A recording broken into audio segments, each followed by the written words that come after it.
Silicon Valley, technology, art, green, and sustainability.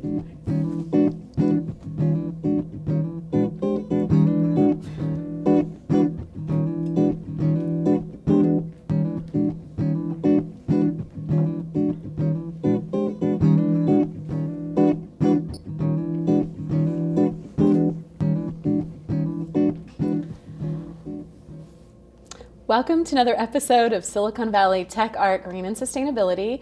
Today I have a gentleman with me that's doing some amazing work in San Francisco and beyond, and it's a new type of funding for solar projects, for community solar projects, crowdfunding, and you have one going now and you may start another one later. And Andreas Karelas, did I pronounce that right? That's right. Okay, good. I'm thinking of Steve Carella, but Karelas. Exactly.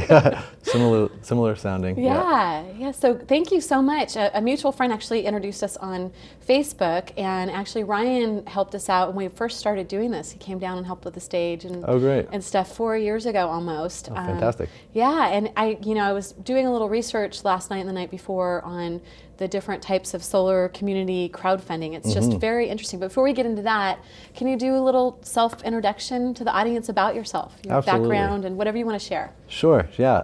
My name is Andreas, and I'm originally from Staten Island, New York. Wow, cool. Yeah, and no kind of heavy New York heavy accent. accent. I used to have a thicker accent, but I've lived in a few different cities since then, and so it's kind of gone away. You look too young to have lived in so many cities, right? Well, not too many, but I lived in New York. I went to high school in New York. I lived in New York growing up, and then I moved to Washington D.C. for college. I went to American University, and I studied economics. Nice. And I sort of got into kind of environmental issues there. Soon after, I got a few internships with different organizations. American Council on Renewable Energy is really where I got my first start in renewable energy. Interesting. And that was in DC? That was in DC, yep. And focusing on policy, focusing on business, focusing on just getting renewable energy into the mainstream in the United States. And what year was that? Do you mind me? That was 2005. Okay. Yeah. So that was really when I got my first kind of feet wet in the renewable energy business. And that was after college then, or were you still in?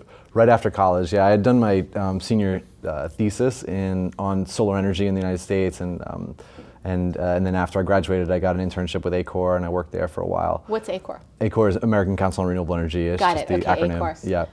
Okay. And then I worked with another. I had a few internships. School for Field Studies, the Audubon Society.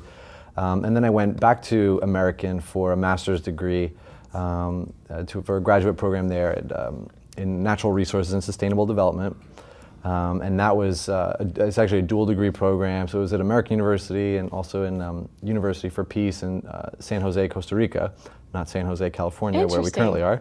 Yeah. And then from Costa Rica, then I got a job in San Francisco at a place called Center for Resource Solutions, CRS. I know who they are, actually. I think one of the executive directors we met with about coming on the show or going up there to film. Oh, great. So I saw that in your sort of bio somewhere, and I was like, oh, that's really interesting. Yeah. It's a fantastic organization. Yeah. And again, working on promoting renewable energy in the United States, and they use, focusing on what's called the voluntary market, and people who support renewable energy through their buying products that are made with renewable energy and utilities that offer renewable energy options to them.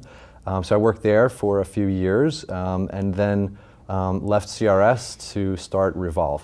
Nice. So when did you leave? CRS? I left CRS, and it's in the Presidio, right? It's in the Presidio, yeah. In about middle of 2010. And then by February, and then at that point I was kind of putting proposals together for Re-Volv and applying for fiscal sponsorship, which is, when an organization doesn't have its 501c3 tax status with the IRS yet, they can sort of go under the wing of another nonprofit organization. So yeah, I actually heavily looked into that because SVTAGS, the idea was to be an educational website with legs. And 4 years ago, next month, we started with one of the legs, the video portion. But the idea being an educational website with legs. So we've looked at various organizations to come under before we get our own 501c3 status. Oh, fantastic. Yeah, and exactly. so I'm very familiar with that. Yeah. And that's a great organization, I guess, to do that with. Right. Well, yeah. So we had applied. There are some fiscal sponsors that do this as their main kind of mission. So we had applied there, and eventually, we got in.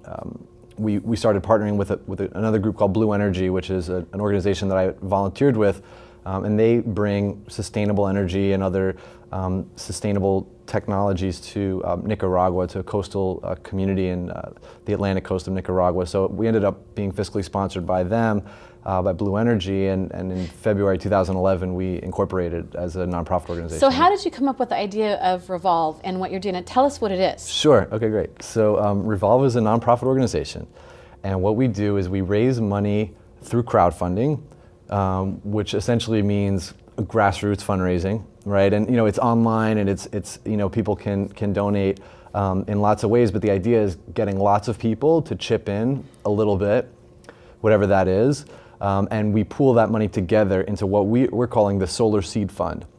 And the Solar Seed Fund then invests that money in community-based solar energy projects.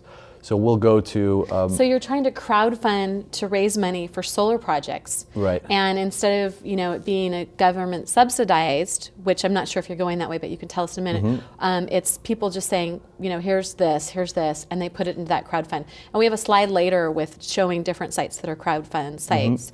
And actually, let's bring up the first slide right now for you guys. So I brought this image because it just comes to mind, it's people's hands, background. I mean, it just kind of says crowdfunding to you for clean energy. So let's bring that back down. I think it's amazing what you're doing, and applauds to you. Thank you. Yeah.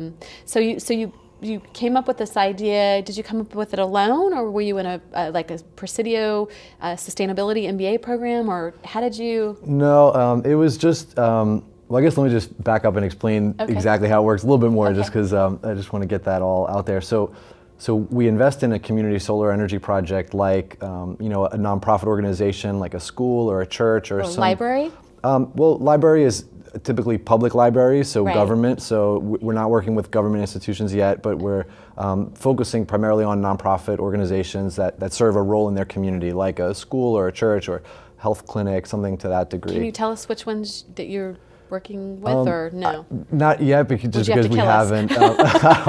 Wouldn't do that, but we haven't signed any agreements yet, so everything is kind of tentative. So I wouldn't want to name any specifics, but we have a few schools and churches in Berkeley and Oakland and San Francisco that we're in discussion with.